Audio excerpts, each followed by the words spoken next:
Assalamualaikum warahmatullahi wabarakatuh. Nama saya Rehan Ramadan dari kelas 12-6. Di sini saya akan menjelaskan materi kelas 12 pada semester 1 yaitu bab 3 yang bertemakan munafik dan keras hati tak akan pernah maju. Nah, yang pertama yaitu ada munafik. Sebagaimana yang disampaikan Ibnu Katsir dalam kitabnya ketika menafsirkan Quran surah Al-Baqarah surah kedua ayat 8 dan 9, bahwa orang munafik perilakunya menipu. Mereka menipu Allah Subhanahu wa taala dan orang-orang yang beriman dengan cara menampakkan keimanan mereka kepada Allah Subhanahu wa taala dan orang-orang mukmin melalui ucapan-ucapan bohong agar bisa selamat dari pembunuhan, perampasan dan penyiksaan di dunia. Padahal perbuatan munafik adalah salah satu perbuatan yang dibenci oleh Allah Subhanahu wa taala. Sebagaimana firman Allah Subhanahu wa taala dalam Quran surah Al-Baqarah ayat ke-8. Ada 3 ciri-ciri orang munafik menurut hadis dari Abu Hurairah. Yang pertama, ada berbohong dalam berucap, merupakan ciri pertama orang munafik. Berbohong dalam berucap dapat merugikan orang lain meskipun hanya untuk bahan candaan. Perbuatan berbohong ini sifatnya haram. Lalu yang kedua, mengingkari janji. Janganlah mengucap janji apabila kita tahu tidak dapat menepatinya. Karena janji sama dengan utang yang harus dibayar atau sumpah yang tidak boleh dilanggar. Sebagaimana Allah Subhanahu wa taala berfirman dalam Quran surah Al-Isra ayat ke-34. Lalu yang ketiga ada pengkhianat. Orang yang berkhianat berarti perbuatannya dan ucapannya tidak dapat dipercaya. Nah, perilaku munafik adalah perbuatan tercela yang harus dijauhi untuk berusaha menjadi orang yang berperilaku terpuji dengan selalu berdoa dan bertabiat sehari-hari dengan berbuat baik yang akan menjadi ladang amal kita di kemudian hari. Lalu ada golongan munafik adalah segolongan manusia yang menyusup ke tengah barisan orang-orang beriman. Adapun bahaya sifat munafik antara lain bahaya terhadap diri sendiri dan bahaya terhadap orang lain. Menurut pandangan para ulama ada beberapa karakteristik orang munafik di dalam Al-Quran, antara lain yang pertama pembohong, lalu yang kedua ada menjadikan sumpah kebohongannya sebagai tameng, lalu ada menghalangi jalan Allah, lalu ada jelek amal, lalu ada jelek hati, lalu tampilan menarik tapi rusak batinnya, lalu ada manis perkataan tapi buruk hatinya, lalu ada sering berburuk sangka atau suudzon, lalu ada berpaling dan sombong, lalu ada melarang orang lain berinfak, lalu bermaksud mengusir orang mukmin dan merasa lebih kuat. Selain yang sudah disebutkan tersebut, terdapat beberapa hal yang harus dilakukan oleh seorang mukmin terhadap orang munafik yang dijelaskan dalam ayat-ayat lain. Diantaranya adalah jangan diikuti dan jangan hiraukan gangguannya serta bertawakalah pada Allah. Lalu yang kedua ada harus tabayun atau mencari kebenaran jika dapat berita dari orang munafik. Jangan berteman dengan orang munafik jika mereka mengejek dan mencela Al-Quran. Lalu yang keempat, selalu bersikap hati-hati dan waspada terhadap orang munafik.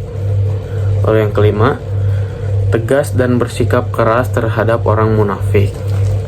Nah, lalu penjelasan berikutnya yaitu keras hati. Menurut Kamus Bahasa Arab, keras hati sama dengan qaswah al-qalb, artinya kekerasan hati atau kebengisan. Dalam kehidupan modern yang perubahannya begitu cepat, terkadang hati manusia yang tidak kuat bisa berubah-ubah. Hati bisa menjadi sehat dan bisa menjadi sakit, sebagaimana firman Allah Subhanahu wa taala dalam surah Al-Baqarah ayat 10 dan 74. Adapun tanda-tanda kerasnya hati adalah ketika keburukan dan perbuatan dosa tidak lagi membuat hatinya terluka. Begitu pula ketika kebodohannya dan ketidaktahuannya tentang akidah dan keyakinannya yang rusak tidak lagi melukai hatinya. Lalu ada macam-macam hati. Hati mempunyai 2 ciri yaitu hidup atau mati. Atas dasar ini Hati terbagi kepada 3 jenis, yaitu hati yang sehat, kolbun salim, adalah kolbu yang berilmu bahwa Allah itu adalah kebenaran. Hari kiamat itu pasti tiba tanpa keraguan, dan Allah akan membangkitkan siapa saja yang ada di dalam kuburan. Lalu yang kedua, ada hati yang mati, mayyit al-qalb, yaitu hati yang mati tidak ada kehidupan di dalamnya. Lalu yang ketiga, ada hati yang sakit, marid al-qalb, yaitu hati yang hidup tetapi mempunyai penyakit. Lalu ada tanda-tanda mulai mengerasnya hati. Yang pertama, bermalas-malasan dalam mengerjakan kebaikan dan ketaatan, serta meremehkan kemaksiatan. Lalu yang kedua, tidak terpengaruh hatinya dengan ayat-ayat Al-Quran yang dibacakan seperti dalam Quran surah Al-Anfal surah ke-8 ayat kedua. Lalu yang ketiga, ada tidak terpengaruh hatinya dengan berbagai ujian, musibah, dan cobaan yang diberikan oleh Allah Subhanahu wa Ta'ala, sebagaimana pada surah At-Taubah surah 9 ayat 126. Tidak merasa takut akan janji dan ancaman Allah Subhanahu wa Ta'ala, bertambahnya kecintaan terhadap dunia dan mendahulukannya atas akhirat. Tidak tenang hatinya dan selalu merasa gundah, tidak mengenal atau tidak membedakan perbuatan ma'ruf dan munkar. Lalu ada sebab-sebab kerasnya hati. Yang pertama, ada kemusyrikan, kekufuran, dan kemunafikan pada surah Ali Imran surah ketiga ayat 151. Lalu ada melanggar perjanjian yang dibuat kepada Allah Subhanahu wa Ta'ala pada surah Al-Maidah surah ke-5 ayat 13. Yang ketiga, ada tertawa berlebihan. Rasulullah SAW bersabda, "Janganlah kalian banyak tertawa, sesungguhnya banyak tertawa dapat mematikan hati." Yang keempat, ada banyak berbicara dan banyak makan. Yang kelima, banyak melakukan dosa pada surah Al-Mutaffifin surah ke-83 ayat 14.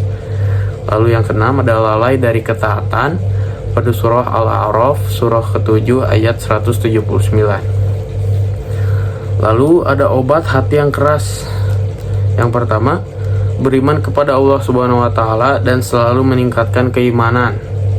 Yang kedua, banyak mengingat Allah dengan berzikir dan membaca Al-Quran. Yang ketiga, ada belajar ilmu agama. Yang keempat, berlindung kepada Allah dari hati yang tidak khusyuk dengan doa.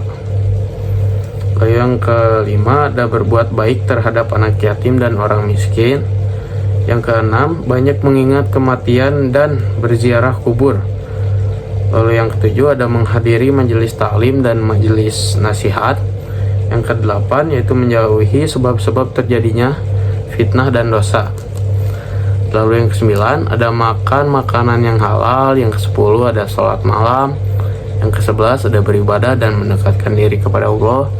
Lalu yang ke-12, ada berteman dan dengan orang-orang yang soleh. Nah, lalu selanjutnya ada penjelasan mengenai keras kepala. Menurut KBBI, keras kepala berarti individu yang tidak mau menuruti nasihat orang lain. Alasan seseorang menjadi mengedepankan perilaku keras kepala adalah: yang pertama, sifat emosional, mudah tersinggung dan marah saat berbeda pendapat. Yang kedua, keinginan tujuan untuk mendapat pengakuan. Lalu yang ketiga, balas dendam sebagai bentuk pasif agresif terhadap pihak tertentu. Lalu ada tanda-tanda orang yang mempunyai sifat keras kepala. Ciri-cirinya yaitu: yang pertama, tetap ingin mewujudkan ide atau rencana meskipun salah. Yang kedua, memaksa melakukan sesuatu meskipun orang lain tidak setuju. Yang ketiga, menolak ide berbeda dengan menuduhnya buruk atau gagal. Bersifat kesal, marah, dan frustasi jika ada yang membujuknya melakukan hal yang bertentangan dengan keinginannya. Cara mengurangi sikap keras kepala yaitu: yang pertama, mendengarkan pendapat orang lain meski berbeda pandangan. Yang kedua, terbuka dengan segala kemungkinan. Yang ketiga, mengakui kesalahan. Yang keempat, menyesuaikan dengan keadaan.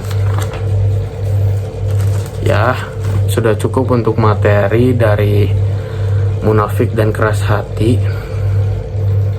Terima kasih yang sudah menonton dan mendengarkan. Wassalamualaikum warahmatullahi wabarakatuh.